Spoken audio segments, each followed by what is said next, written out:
Hello everyone, this is Joshua Smith of Apollo's Artifacts.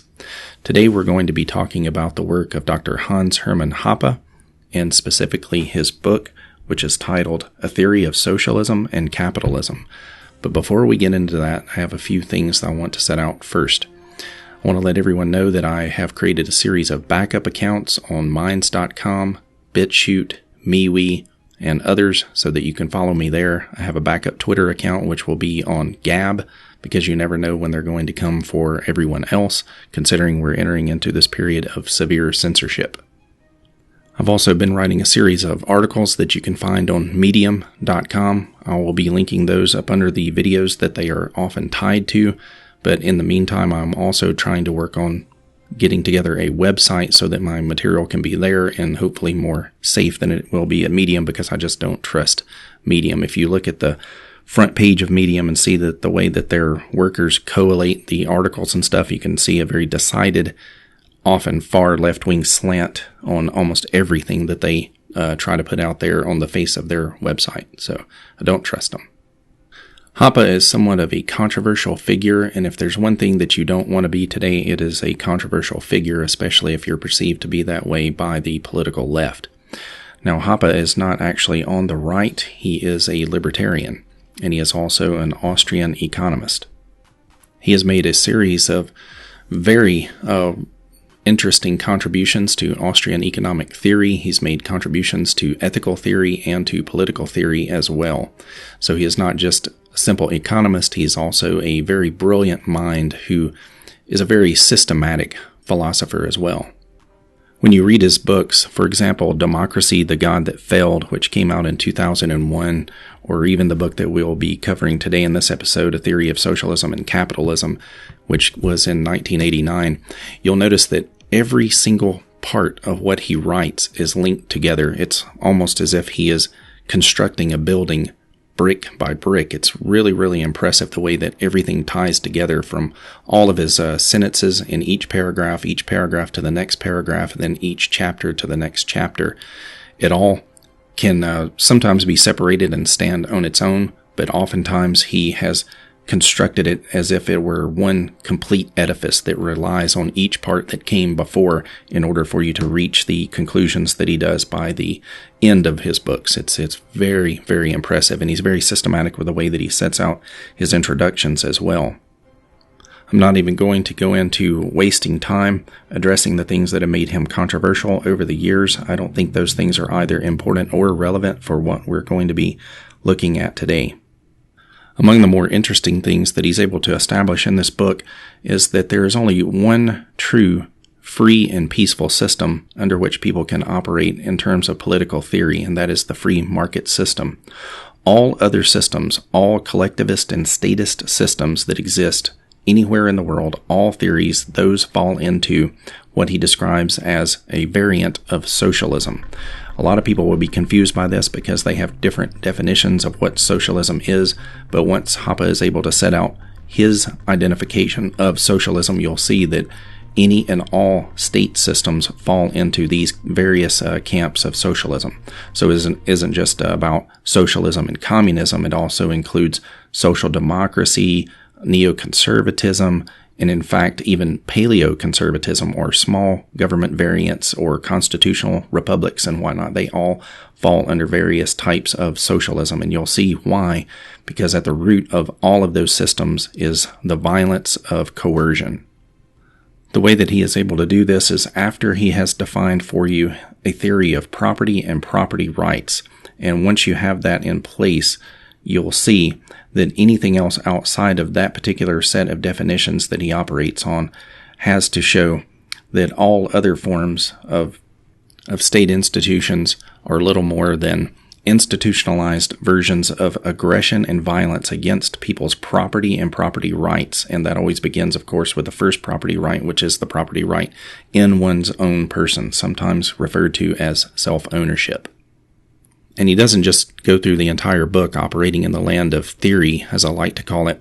He also brings in a lot of empirical evidence, which shows that all systems that currently exist, of course, are variants of, they have certain mixtures of socialism and capitalism taking place at the same time, whereas they recognize some personal property rights, and they ignore them at other times and aggress against them at other times in the forms of taxation and all of this.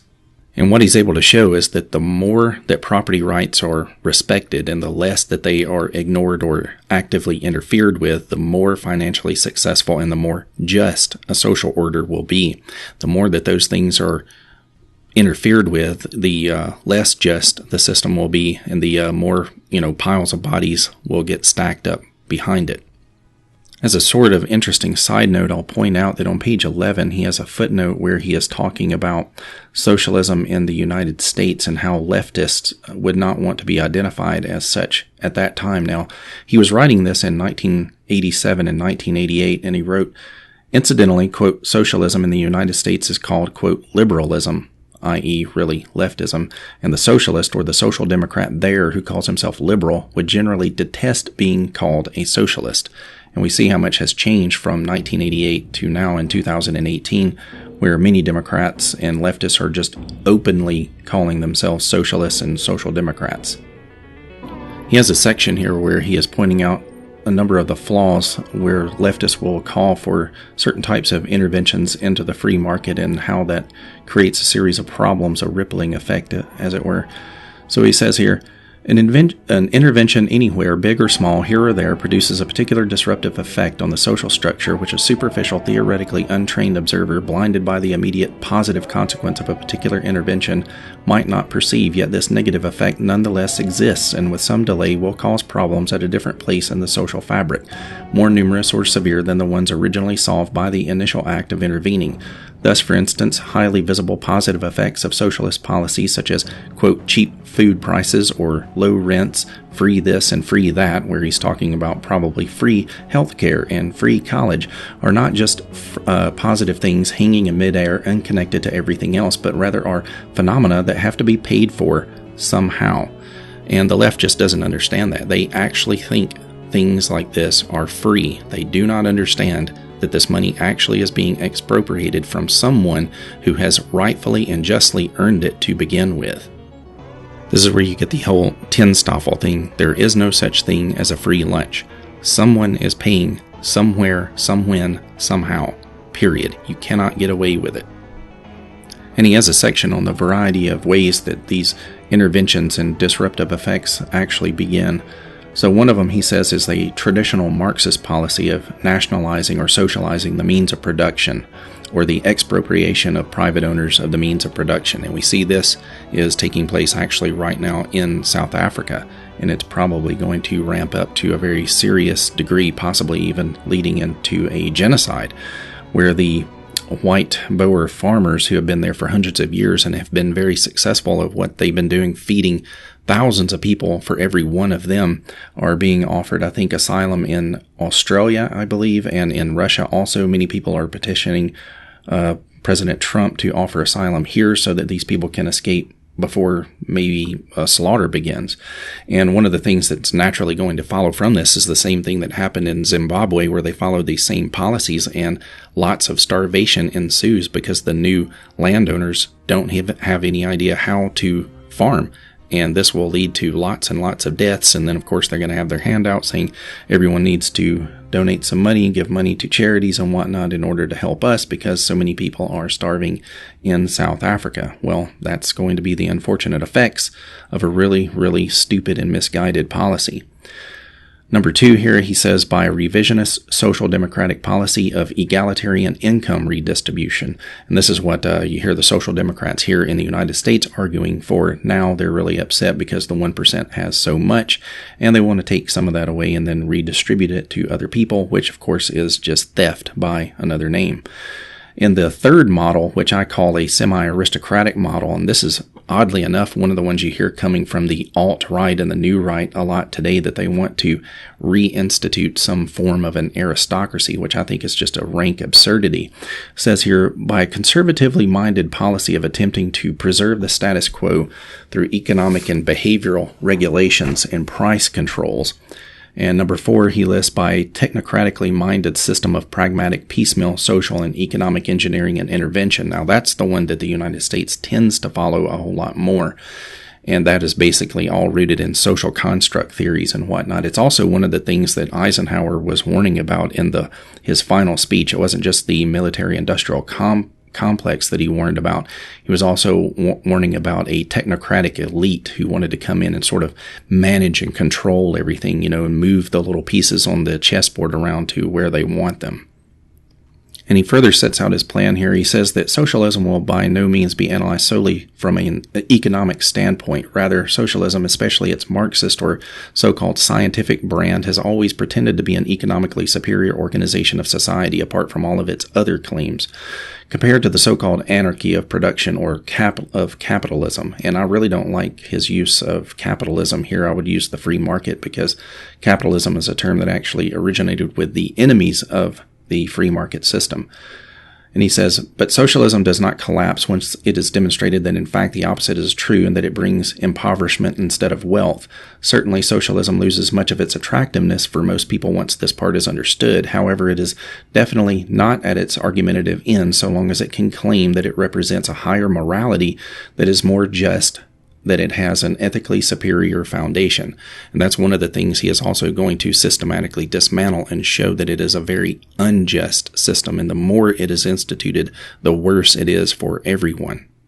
And what he is going to offer is something that really upsets a number of my fellow libertarians and the other economists who are, say, similarly minded, people from the Chicago School and all of this. They all tend towards these utilitarian arguments, which I find to be very soft and weak responses to something that is as vicious and bloodthirsty as these far left ideologies are. So you have to come at them with a series of principles, and that's the approach that Dr. Hoppe takes. And he sets out the parts of his ethical tests here in two different short sections, which I will review right now. He says, this test, as formulated in the so-called Golden Rule, or similarly in the Kantian categorical imperative, requires that in order to be just, a rule must be a general rule, one applicable to every single person in the same way. The rule cannot specify different rights or obligations for different categories of people, one for those with red hair, one for others, one for women, and a different one for men. As such, these are particularistic rules, naturally, and they can never, not even in principle, be accepted as a fair rule by everyone. Particularistic rules, however, of the type, I can hit you, but you are not allowed to hit me, are, as will become clear in the course of this treatise, at the very base of all practice forms of socialism. It will be demonstrated that the property theory implicit in capitalism not only passes the first test of universalization, but it turns out to be the logical precondition of any kind of argumentative justification. Whoever argues in favor of anything, and in particular in favor of certain norms as being fair, must, implicitly at least, presuppose the validity of the property norms implicit in capitalism. To deny their validity as norms of universal acceptability and argue in favor of socialism is thus self-contradictory. And this goes to another theory that Hoppe had offered earlier in 1988, called Argumentation Ethics, which I will not go into in depth here. I'm actually writing a book where that is going to comprise probably about 1/8 of the book is explaining his theory on that, but that does lie at the center of his theory for the justification of the free market system. And I really like the way that he concludes his introduction here. He says, a capitalist order, by which he means a completely actually free market system, not the version that we have right now that everybody runs around on the left condemning capitalism for causing this and causing that, which almost all of it, of course, is traceable back to government interventions in the first place. He says a capitalist order always, without exception, and necessarily so, provides in the most efficient way for the most urgent wants of voluntary consumers, including the areas of police and the courts. With this constructive task completed, the argument will have been brought full circle, and the demolition of the intellectual credibility of socialism, morally and economically, should be complete. In the second chapter, he sets out the basic concepts and definitions for a series of different aspects that will lead into his explanations for everything else in the book. It's titled Property Contract, Aggression, Capitalism, and Socialism, and he defines in there, of course, those things and others which are basic and fundamental, and you can't even avoid using them in order to talk about, really, economics or political theory or even ethical systems either. And naturally, everything begins with human action, which is actually the title of Mises' magnum opus. And this aspect is really unavoidable because it is the central component of why we do what we do. So human agents or human actors act in order to attempt, anyway, to bring about some better order of affairs, some better condition of things, to set things in a way that they prefer it to be. And he moves on from there to talking about the preconditions that must exist before you can even have the concept of property to emerge. The concept of property really only comes into place when you have the potential for rivalrousness or the potential for conflict over a certain set of given resources that exist external to the body. Now, the first one, of course, is always going to be the body itself. He does not get into that here. That is an idea that comes about later. But he says that if you're in some paradisaical land, say a proverbial Garden of Eden, where you have a super overabundance of absolutely everything, there's no real potential for conflict. Let's say that you're all eating bananas or whatever it is. There's no need for you to be rivalrous over those bananas unless you specifically want to identify one as your banana and all of this. So this is why you have to define property rights so that you can avoid these conditions for conflict, or you can resolve the conditions of conflict once they arise over a given item. If you just happen to be, say, Robinson Crusoe on an island all alone, if there are other animals there and whatnot, you have no real need for property rights or the assignment of property rights or anything like that. You're just dealing with basically what Hoppe refers to as a technical problem. Like you have some, say, bestial creature or whatever that wants to take something from you, well, then you're either just going to have to let it have it or figure out some way to kill it and prevent it from taking whatever it is that you're wanting to have. But you can't do this with human interrelations for very obvious ethical reasons, but there's no real need for that sort of ethical condition or political theory or economic theory to exist if you're just out on an island alone attempting to survive. So property is really just how humans avoid conflict over scarce resources. So he goes on to point out that even in the conditions of a Garden of Eden, as soon as you introduce more than one person, you have the potential for conflict. And what you want to establish are the conditions for conflict-free interactions. So he says here that the body actually is the first of these. It's really even the idealized version of the beginning of property rights theories. So he says, every person's physical body would still be a scarce resource, and thus the need for the establishment of property rules, i.e. rules regarding people's bodies, would indeed exist. In fact, the body is indeed the prototype of a scarce good for the use of which property rights, i.e. rights of exclusive ownership, somehow have to be established in order to avoid clashes. So the next thing that he's going to do is set up a series of things that necessarily must exist. They must be the case if you're going to have humans, human agents, human actors who are making choices about what their trade-offs are going to be. And that's something that Dr. Thomas Sowell talks about a lot in economic theory, is that everything is essentially about trade-offs of one type or another. And we always come back to the problem of choice itself. And one of the things Hoppe is able to show here is that both time and space are essentially scarce, and these are major factors in the human action theory. So he says, as a matter of fact, as long as a person acts, i.e. as long as a person intentionally tries to change a state of affairs that is subjectively perceived and evaluated as less satisfactory into a state that appears more rewarding, this action necessarily involves choice regarding the use of this person's body, and choosing, preferring one thing or state over another evidently implies that not everything, not all possible pleasures or satisfactions can be had at one and the same time. And he says later that even in the Garden of Eden, I could not simultaneously eat an apple, smoke a cigarette, have a drink, climb up a tree, read a book, build a house, play with my cat, drive a car, etc.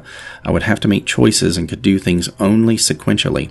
And this would be so because there's only one body that I can use to do these things with and enjoy the satisfaction derived from doing them. I do not have a superabundance of bodies which would allow me to enjoy all possible satisfactions simultaneously in a single form of bliss.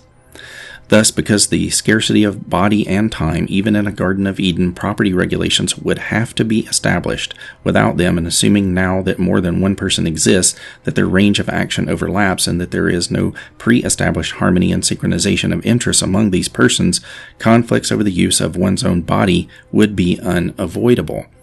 So this really gets to the whole heart of the matter and why you absolutely cannot get around the notion of self-ownership or body ownership or body self-ownership, as some people like to term it. Now, there are a lot of religious people who try to make arguments about this, and they say, well, no, God or the deity is sort of a super owner of all bodies. Thus, it's an impossibility to actually have this concept of self-ownership, which is total nonsense. Of course, if you believe in free will, if the deity that created you says in their holy text that indeed humans have free will, a necessary component of free will is that you do own yourself, because you are the one who is accountable. You are the person who is responsible. That is, unless you're a Calvinist. But they have this very strange way of trying to get out of the argument, that it makes essentially the deity or God the author or the person who licenses your ills, right? The sins that you commit, they can't be tracked back to the deity. They have to fall upon the person. That's why free will is so important. And in the next section here, as he moves forward, you start to find out that part of the impetus for him writing this book is as a response to the famous book by John Rawls called A Theory of Justice, wherein Rawls introduces a concept known as the original position. And he comes up with this sort of strange theoretical position as to how we would assign basically property rights, how resources would be distributed, and all of this. And of course, a person such as Hoppe massively disagrees with that, which was offered up by Rawls, which was another version basically of a socialist type of a system. But what Hoppe says here about it is, it then seems to be best to start one's analysis with a property norm, which would most likely be accepted by the inhabitants of Eden as the natural position. See, that's his contrary to the original position, is the natural position. Regarding the assignment of rights, where I wrote here, he actually probably should use the word recognition of rights rather than assignment of rights, of exclusive ownership in bodies. To be sure, at this stage of the argument, we are not yet concerned with ethics, with the problem of moral justification of norms. The natural position is really the only morally defensible one. Natural does not imply any moral connotations to it. He says it's more of a socio-psychological category more than anything else. And in terms of self-ownership, he says here that its naturalness is reflected by the very fact that talking about bodies, it's almost impossible to avoid using possessives or possession-indicating expressions. So he says a body is normally referred to as a specific person's body, my body, your body, his body, so on and so forth. And it would be contrary to basic uses of language and common sense to go against this idea. And really what emerges out of this approach here is he says that every person has the exclusive right of ownership over his body within the boundaries of the surface. And of course that is given all of the, that everything is in a sort of a natural state. You're not talking about a child or something like that you can let them just wander off into the streets and be ran over because, hey, the child chose to do so and all this, and they have the exclusive right of ownership over their body. It doesn't really work that way. You can interfere with somebody like that if they're endangering themselves. I mean, this applies also to people who are frankly crazy and out of their mind, and they go stumbling out into the streets as well. You can also save that person. It may be contrary to what they want in that immediate moment, but you can sort of redirect them in another way that's safer for them. And for example, if you're talking about parenting over a child and whatnot, you're not really talking about a situation where you're the owner or a super owner over a child. You're not an owner of any kind whatsoever. You're really more than a stewardship sort of position, where your objective or your responsibility, your goal is to try to help them arrive to adulthood and their full realization of responsibility and whatnot in a very as safe a manner as you possibly can with good morals and all of that sort of thing. And he moves from there to talk about aggression. He says, if, on the other hand, an action is performed that uninvitedly invades or changes the physical integrity of another person's body and puts this body to a use that is not to this very person's own liking, this action, according to the natural position regarding property, is called aggression. And that is also, comprised in law as a type of battery. If you are to uninvitedly put your hands on another person, they can have you charged with battery under the law as it currently exists in most places. Some places refer to it as assault, but assault is also sometimes things that are less than that, like verbal assault and whatnot. He moves from there to getting into an idea that he sometimes refers to as the first comer ethic or the first user ethic in all of this. So he talks about it in terms of the occupation of the body. You're the first person to occupy and thus own the body, the first one who has the rightful ultimate decision making. Of course, once you get past this spectrum, where your parents are essentially responsible for making sure that you're safe in all of this and not, falling off of cliffs or something. You'll see some of the perceptiveness that Hoppe displayed here too. You have to remember this is the late 1980s. And he goes on to say here, no one could call my body a product of his will as I could claim it to be the product of mine. Such a claim to the right to determine the use of the scarce resource, my body, would be a claim of non-users over and non-producers, and would be based exclusively on subjective opinion, i.e. on mere verbal declarations that things should be this way or that. Of course, such verbal claims could and very likely always will point to certain, quote, facts too. I am bigger, I am smarter, I am poorer, or I am very special for whatever reason. So you can see how these SJW issues are born out of these verbal declarations, that you owe me this because of whatever reason, that we need redistribution, because I am in this particular specialized category and whatnot. The next key thing that he has to establish is what is called original appropriation, or how is it that we come to own other things external to our own body. He says, notwithstanding some evident differences between bodies and all other scarce resources, all conceptual distinctions can be made and applied even again without difficulties. Unlike bodies, which are never unowned but always have a natural owner, all other scarce resources can indeed be in an unowned state.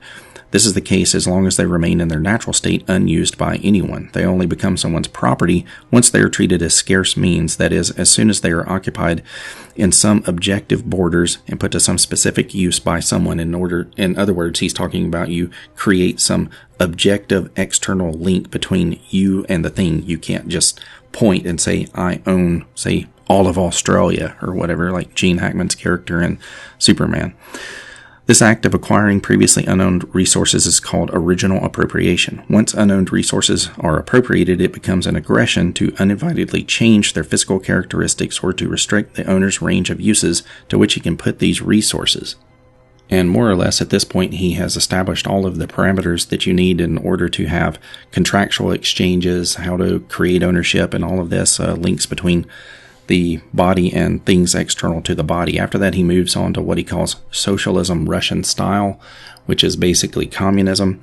He says this is the form of socialism that is par excellence, a social system in which the means of production, the scarce resources used to produce consumption goods, are nationalized or socialized.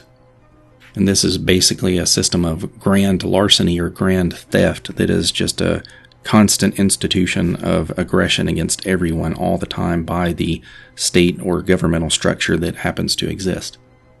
And he says that although the arguments that often undergird these sort of theories for communism or Russian-style socialism are usually backed up by claiming to be about egalitarianism, he says that actually it will have these massive distortional effects on the personalities of the people who live there as well, which often creates a whole lot of corruption and things like that. He says here, as has been pointed out repeatedly, adopting Russian-style socialism instead of capitalism based on the natural theory of property implies giving a relative advantage to non-users, non-producers, and non-contractors as regards property titles of the means of production and the income that can be derived from using these means. And what this leads to is the development of a certain set of personality traits and whatnot. It causes people to not be able to develop particular social skills that lead more towards peaceful persuasion, right? It leads people instead into demagoguery and intrigue. It causes them to get involved in bribes and threats and all kinds of underhanded means of property exchanges. And he goes on from there to document the litany of failures that are suffered by the Russian-style socialism or communism. The next chapter he has is on socialism, social democratic style. And he says, much more so than any theoretical argument, it has been the disappointing experience with the Russian-type socialism which has led to a constant decline in the popularity of orthodox Marxist socialism and has spurred the emergence and development of modern social democratic socialism, which is the concern of this particular chapter.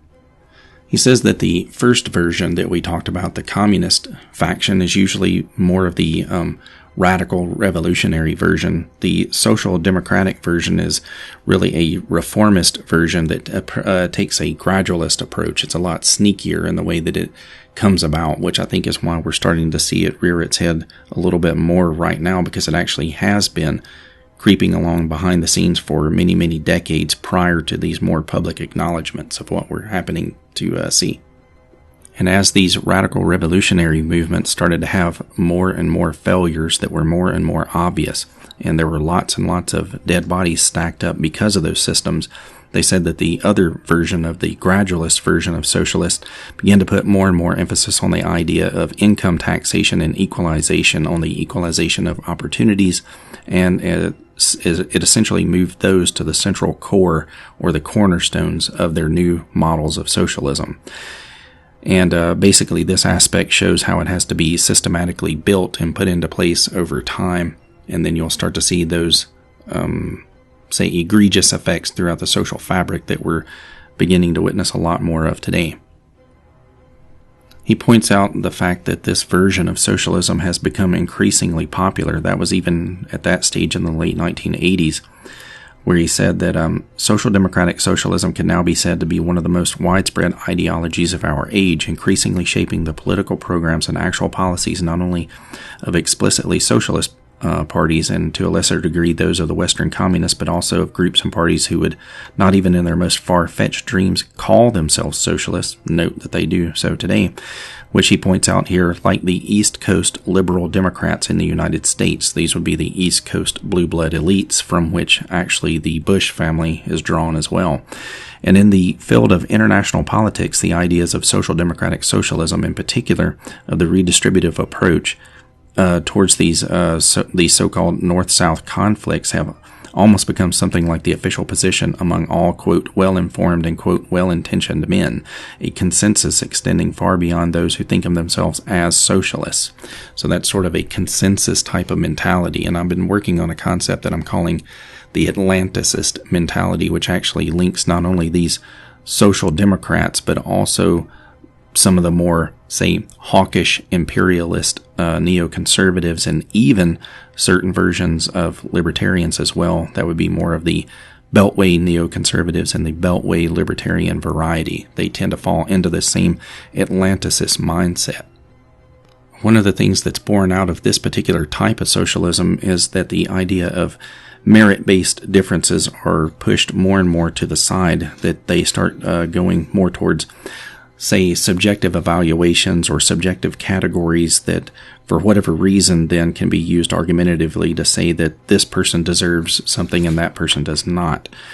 So he says here, you will have, say, A and B, and he says B might have the same income, and both of these people might be both equally rich, but then A might be black or a woman or have bad eyesight or be a resident of Texas or may have 10 children or no husband or be over 65, whereas B might be none of these different categories but something else, and hence A might argue that his opportunities to attain everything possible in life are thus different or rather worse than B's, and that he should somehow be compensated for this condition. And you hear these arguments being made more and more in our society today. It's amazing how this applies to it, thus making their monetary incomes, which were the same before, now different. And B, of course, could argue in exactly the same way by simply reversing the implied evaluation of opportunities.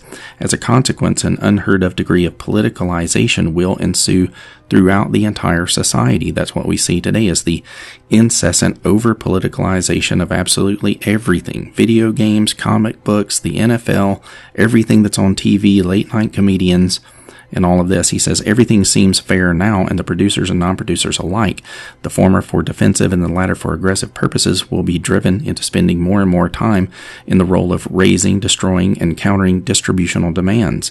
And to be sure, this activity, like the engagement in leisurely activities, is not only non-productive, but in clear contrast to the role of enjoying leisure itself, which implies spending time for the very purpose of actually disrupting the undisturbed enjoyment of wealth produced, as well as its new production. In other words, what he's saying here is all kinds of different varieties of social disruption will become endemic in these societies where you have this over-politicalization, which is an inherent and natural consequence of increased socialism in that society. And he really goes into some depth here, elaborating on this whole concept of the increased politicalization of everything. He says here, under any policy of distribution, there must be people who support and promote it, and normally, though not exclusively so, this is done by those who profit most from it. Thus, under a system of income and wealth equalization, and also under that of a minimum income policy, it's mainly the have-nots who are the supporters of the politicalization of social life. Given the fact that on the average they happen to be those with relatively lower intellectual, in particular verbal capabilities, this makes for politics which appears to lack much intellectual sophistication, to say the least. Put more bluntly, politics tends to be outright dull, dumb, and appalling, even to a considerable number of the have-nots themselves. Now, is that not precisely what we have been witnessing over the last few years on a grandiose scale? Absolutely, I would say. And I really want you to pay close attention to the next section here, because I always have people who are asking, the question, well, why is it that we see so many of the leaders of these sides who are making these arguments being the white professorate class? That's something that you must note. He says here, on the other hand, in adopting the idea of equalizing opportunity, differences in monetary income and wealth are not only allowed to exist, but even become quite pronounced, provided that this is justifiable by some underlying discrepancies in the opportunity structure for which the former differences help compensate. Now, in this sort of politics, the haves can participate too, as a matter of fact being the ones who on the average command superior verbal skills, and the task of defining opportunities as better or worse being essentially one of the persuasive rhetorical powers. This is exactly their sort of game. Elizabeth Warren, anyone? Thus, the haves will now become the dominant force in sustaining the process of politicalization. Cornel West, anyone? Increasingly, it will be people from their ranks and those who will move to the top of the Socialist Party organization and the organizational structures, I would add, and accordingly, the appearance and rhetoric of socialist politics will take on a different shape, becoming more and more intellectualized, changing its appeal and attracting a new class of supporters. This is why you see white socialist professors from Harvard and Yale and Princeton and whatnot. They'll appear on, say, Tucker Carlson's show and flash a peace symbol and say, socialism's going to win, because they are the people who are basically putting themselves out there to be the leaders of these movements of the have-nots and whatnot. They're the ones who claim to be able to speak on their behalf, but of course it's all just self-interest for the purpose of attaining control and power over people. They don't care anything about actually helping the have-nots at all. And he has an awful lot of data that he can appeal to in this particular chapter, because he breaks it down between East and West Germany. And this was a great laboratory for experiment and to be able to show what happens when you have a more capitalist-oriented side and when you have a more communist or socialist-oriented side. And predictably, West Germany did much, much better than did East Germany. There's actually, it wasn't even close.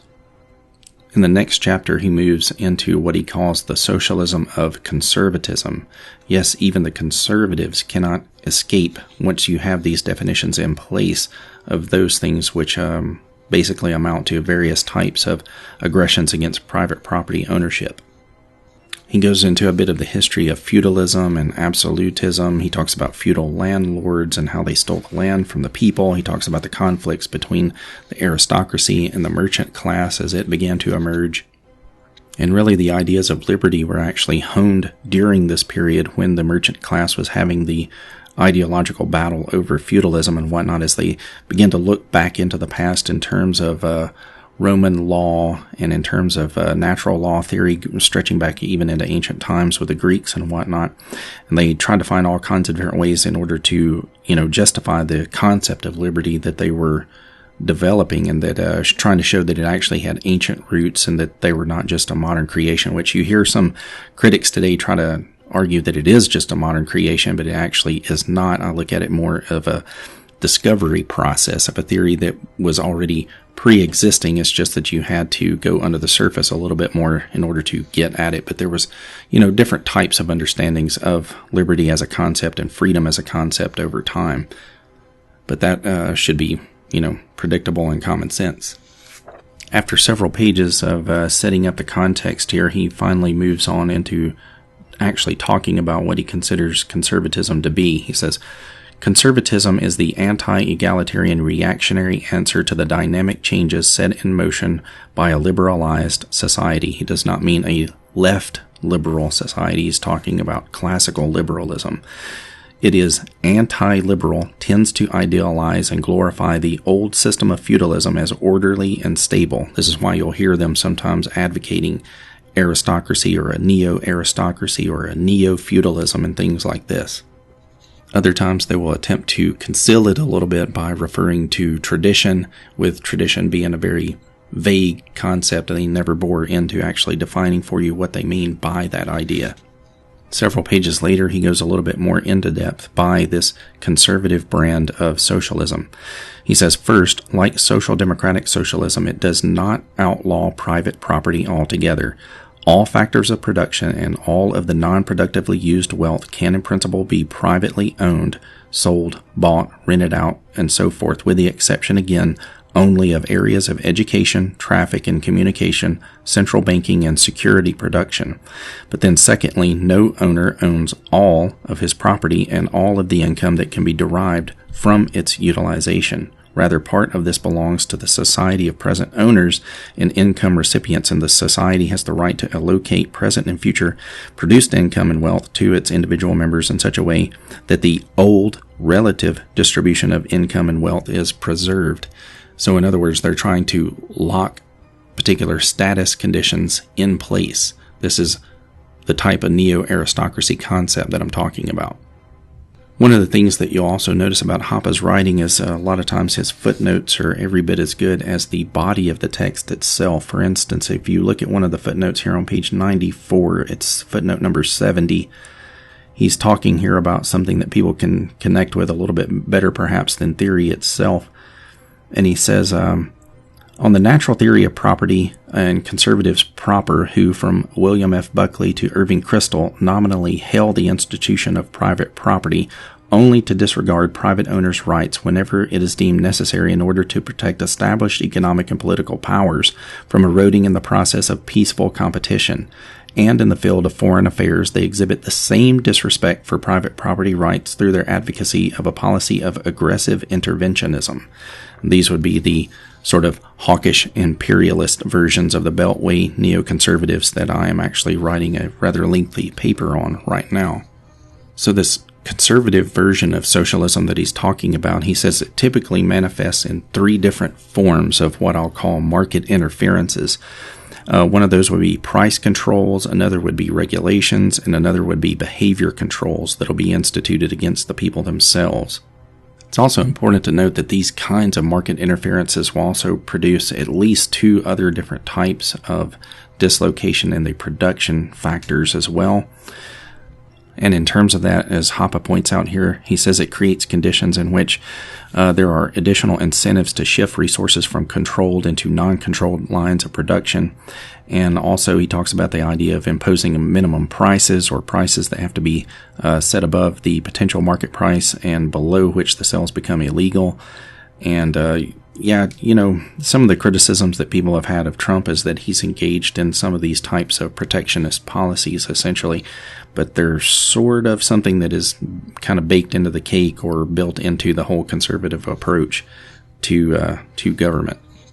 And for whatever other disruptions those kinds of things create, it also creates what I call information feedback mechanism loops. It essentially breaks a lot of those. It's one of the arguments that Mises had behind why price was the effective factor that made communism itself impossible, is without these sort of feedback mechanisms that it gives to everybody to say how much of what needs to be produced, how, when, and where, and in what quantities, and all this kind of stuff. A communist system can't possibly figure that out. It doesn't know, do we make 10,000 tennis shoes? Do we make 10,000 pizzas? Do we have 30,000 boats produced over here? Do we make a whole bunch of submarines? So, what do we do? And then they have to also figure out, well, how is that to be done?